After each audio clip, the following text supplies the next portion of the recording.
Previously on the Elite Four challenge, Paul took on Kanto and their Elite Four, but they didn't stand a chance and Lance and his dragons fell. Johto's Elite Four got obliterated with not many issues, and Karen and her dark types fell as well. Hoen's Elite Four, they didn't stand a chance to Paul, even with their Mega Evolutions, and the run remained deathless. Going into these next regions with well-known Elite Four members with held items, EV trained Pokemon, how can Paul fare now? Let's get started. Sinnoh's Elite Four is first, and we're taking on Shining Pearl. We have Aaron as our first challenge, and he's a bug type specialist. His Heracross is looking mighty scary too. These Pokemon have really good movesets and items, so it might be quite hard. Let's try it. Aaron leads off with Dustox and we lead off with Honchkrow. Turn 1 we outspeed and set up a nasty plot, boosting our special attack by 2 stages, as Dustox sets up a light screen reducing special attack effects. We nasty plot again to get us to a +4 special attack, but Dustox puts us on a timer with Toxic poisoning us. Now we set up a Tailwind to ensure we outspeed his team, but we take a Bug Buzz and we don't take it too well. Now we can start attacking though, and an Air Cutter takes out Dustox in one move, but after poison we're already under half.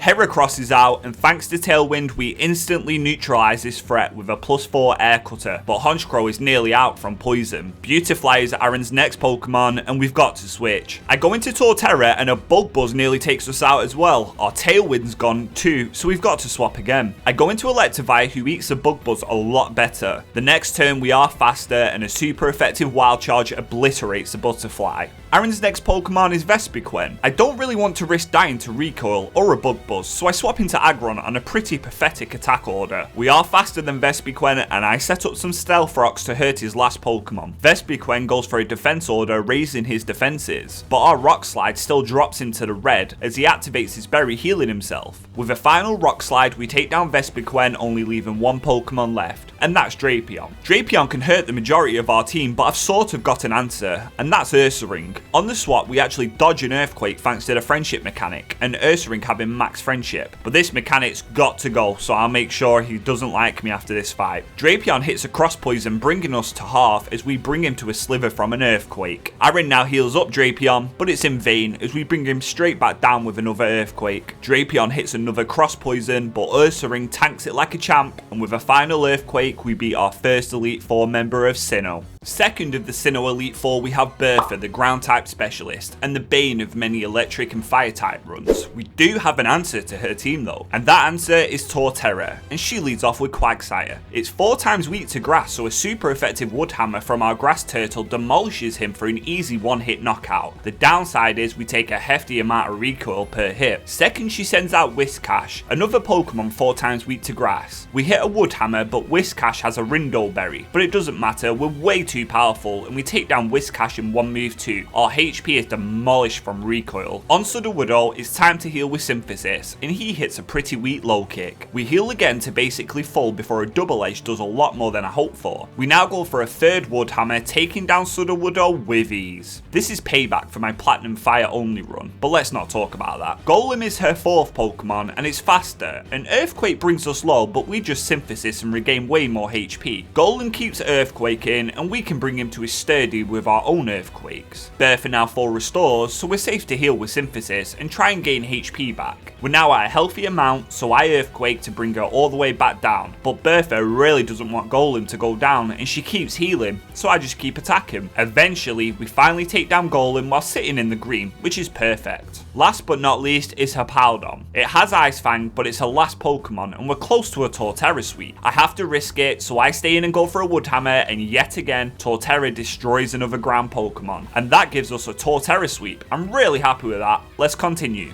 Third is the fire type expert Flint. He doesn't have that many fire types, but his team is scary and has some major threats like Sash Infernape and Sheer Force Life Orb Steelix. We lead off with Ursaring, and Flint has Rapidash. We actually dodge a Hypnosis, this time not from friendship though, just naturally. You go Ursaring, and we can get a quick first knockout with Earthquake. Lopunny is his next Pokemon, and it connects a high jump kink, but we barely hang on. That's quite funny. We quickly take down Lopunny with a close combat, and this is looking great. However, Steelix is out, and it's a threat. I genuinely don't have a good switch in, as it's got an answer to everything, and it's pretty bulky too. Looking at my team, we just have to stay in. We hit an Earthquake, taking him to half, and Steelix misses his Iron Tail. Honestly, we've been pretty lucky with dodges with Ursaring. This means with a final Earthquake, we can take down Steelix. Now Flint sends out Drifblim. We're not risking it anymore, and we switch into Torterra as he goes for a Will-O-Wisp, burning us and reducing our attack stat. The next turn, Drifblim starts minimizing, raising his evasion.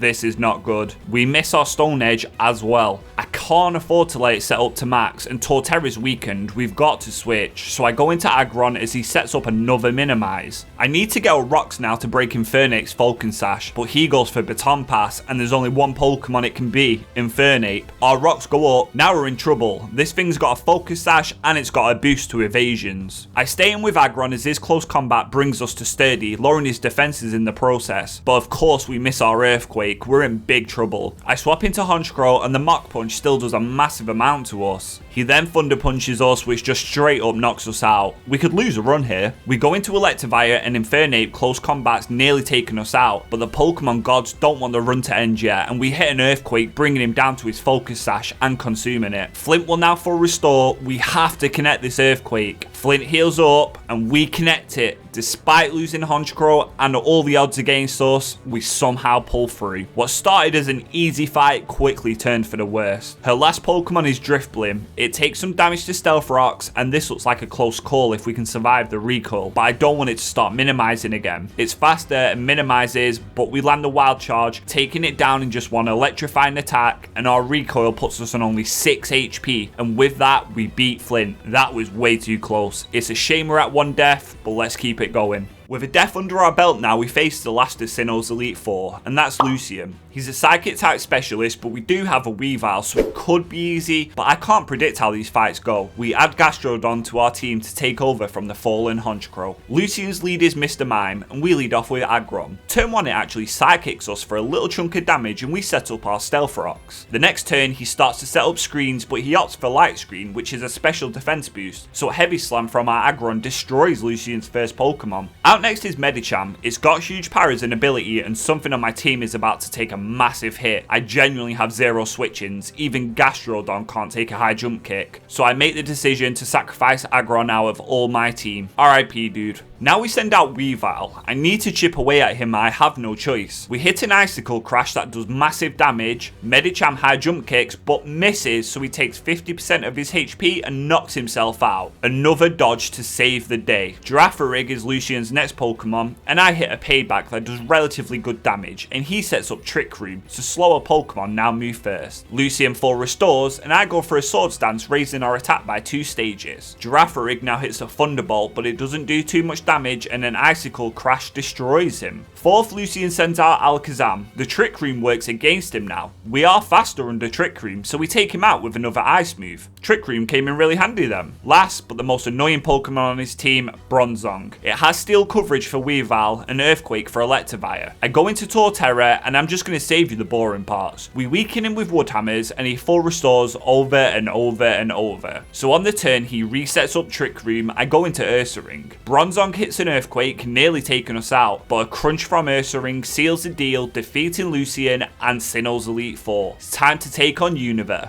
So with Univers, we're taking on the challenge mode and the rematch version, so it's the hardest possible teams. Let's see how we fare up. First, we have the Ghost type specialist Chantal. She's got some really powerful Pokemon, but I think we can take her down. She leads off with Cofragigas, and we lead off with Ursaring. Turn 1 I Swords Dance as Cofragigas Will-O-Wisp us, activating our ability Guts. Even at a +2 attack with Guts, we don't do enough damage with a Rock Slide to take her out. Chantal now full restores, and we miss a Rock Slide. Great. The next turn, we actually connect a Rock Slide, putting the Coffin back in the red, as Cofragigas hits a Psychic, putting us low too. After burn damage, we're in the red as well. We can finish off Cofragigas with one more attack, but after more burn damage, we are crippled. She sends out Gengar next, and I swap into Gastrodon. We tank a Focus Blast reasonably well, then Gengar Shadow Balls us, putting us at half. Our Scald puts Gengar low and burns him too. The next turn, Gengar misses the Focus Blast, and we recover to basically full. Gengar Shadow Balls again, but a final Scald takes him down. Third is Chandelure. It's choice scarfed and it's going to go for energy ball, so Torterra is a great switch. Still does a quarter to us though, and we take another to half before we connect to Stone Edge for a one-hit knockout. This brings out Frostlass, but we have a solid check for it in Weavile. She misses a Blizzard on the swap, then we Swords Dance as we take the Shadow Ball, but lower our special defense. We then knock off Frostlass's Wise Glasses, but at a +2 attack we still don't take it out. Golurk is 5th, 2 times boosted Stab Ice Punch makes short work of the ground and ghost type. Her final Pokemon is Drifblim, but Drifblim suffers the same fate as Golurk and dies to one ice move, beating our first Elite Four member of Unova.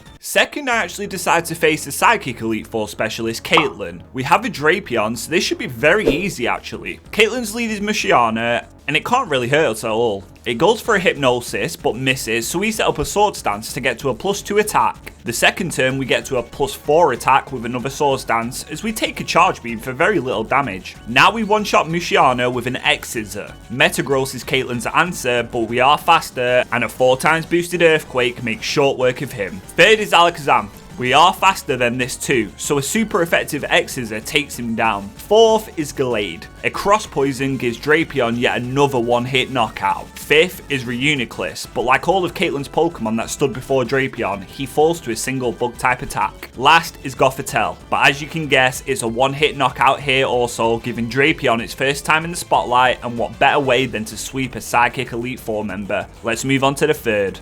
Third, I decide to take on Grimsley, the Dark-type specialist. His team's pretty strong, but so is ours. Grimsley leads off with Honchkrow, and we lead off with Electivire. We are faster, and we Thunder Punch for an easy first one-hit knockout. Grimsley's second Pokemon is Crocodile. It intimidates Electivire, lowering its attack, and we've got to switch. So I go into Gastrodon on the Earthquake, but it still hurts us quite a bit. Crocodile is faster, and another Earthquake brings us low before Gastrodon's Scald obliterates Crocodile. Now is the threat Scrafty. It has Moxie, and could be a huge issue. We can't stay in, so I go into Torterra, who takes a high jump kick extremely well actually. We are faster than Scrafty, and a Wood Hammer brings him low as we go to the red from recoil damage and another high jump kick. Playing it risky, I go for another Wood Hammer that takes down Scrafty but puts us on only 26 HP. Now Grimsley sends out my favourite Pokemon, Houndoom. I swap into Drapion as he just goes for a Crunch weirdly enough. We are faster and super strong, and an Earthquake takes down Houndoom. Fifth, he sends out Tyranitar. That sets up the sand with its ability. I decide to stay in an Earthquake, and we do over half, as the Earthquake brings us to the edge too, and after Sandstorm damage, we're at 16 HP. I really don't have a switch in, and I've got to hope we live the Sandstorm chip damage. I go for another Earthquake to take down Tyranitar, and after Sand, we live on 2 HP, which must be my lucky number if you see my Misty Room. Last is Bisharp. I switch into Electivire as its Quick Claw activates, and an X-Scissor does nothing. Being 4 times weak to fighting, a Brick Break from our Electivire ends Bisharp, beating Grimsley and only leaving one more Elite Four left in Unova.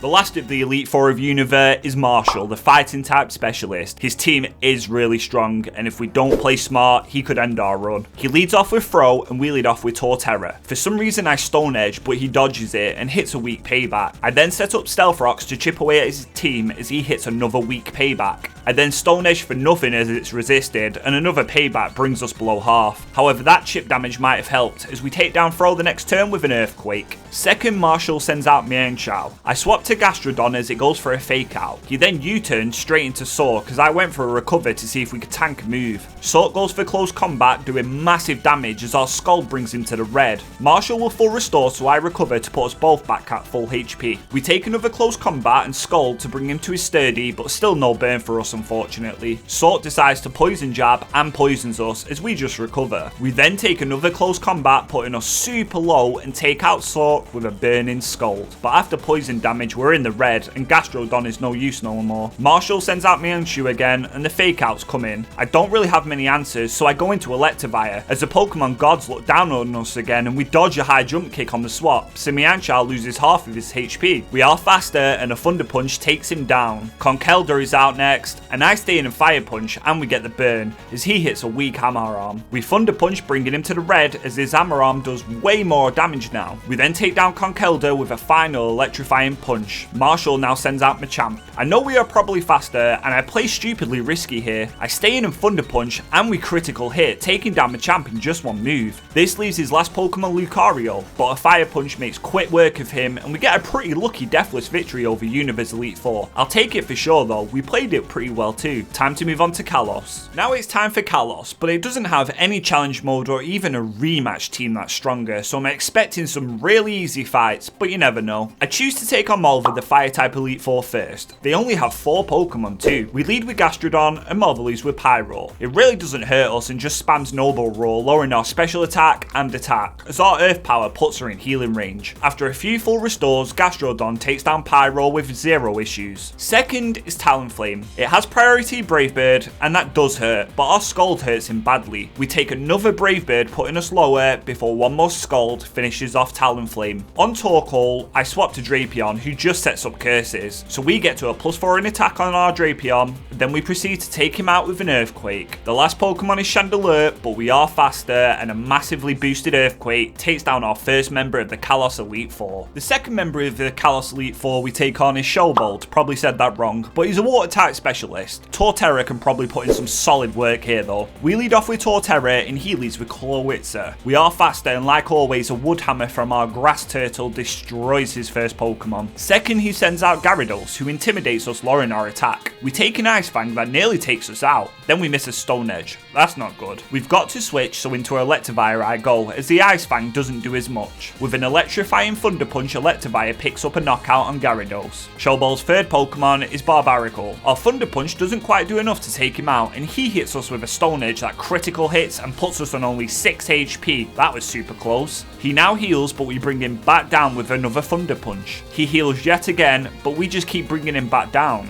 We finally get to take Barbarical down with a final Thunder Punch. This leaves his last Pokemon, Starmie. I'm probably outsped by this thing, and I'm not risking Electivire, so we swap into Gastrodon on the Surf. We really can't hurt this thing apart from weak Sludge Bombs, so I swap into Drapion as he goes for a Light Screen. With a final X-Scissor, we put Starmie in the red, and we take a Surf, and a final attack, we defeat our second Elite Four of Kalos. So far, so good. Third is Drasna, the Dragon-type Elite Four specialist. Honestly, we have a Weavile, so this is going to be one-sided. Yep, as expected. We Sword Stance on Dragalge to a +2 attack, and we take a Sludge Bomb to half. Then we take it out with 1 Ice Punch. Druddigon falls to a single Ice Punch, but we take a little bit more damage from Rough Skin. Altaria falls to a single Ice Punch as well. And finally, her last Pokemon, Noivern, can't stand a boosted Ice Punch either. A nice, quick, and probably the easiest Elite Four fight we've had. This puts us on the final Elite Four member for this week's episode, Wickstrom. He specialises in Steel types, but Kalos' Elite Four has been super easy so far, so let's defeat him. Wickstrom leads with Klefki, and we lead off with Torterra. He pranks to torment us, preventing us from using the same move twice as we take down the set of keys with an Earthquake. Scizor is Wickstrom's next Pokemon, and I choose to switch into Electivire as we take an X-Scissor, but not as well as I thought. We outspeed the next turn because despite its design, Scizor is slow, and a Fire Punch melts the Steel Bug. Probopass is Wickstrom's third Pokemon, and we can just swap into Gastrodon, who completely walls this thing. And Earth Power does practically nothing to us. We Scald to bring him to below half as his Earth Power tickles us once more. With a final Scald, Probopass, or who I like to call the Mario Pokemon, falls. Last but not least is Aegislash. It's faster than us and hits the Shadow Claw for a good amount of damage, but now it's not in shield form, so an Earth Power seals his fate, and we defeat Aegislash, defeating Wickstrom and defeating Kalos' Elite Four. Honestly, this run started off really challenging, and so was Unova too. However, Kalos was a bit of a joke, but it is known for being an easy game. I hope you guys enjoyed this week's episode, and if you did, make sure to leave a like and subscribe for our last episode next week, featuring Alola's, Gala's, and Paldea's Elite Four for the final push. As always, if you're still watching, I appreciate it, and I'll see you in the next one.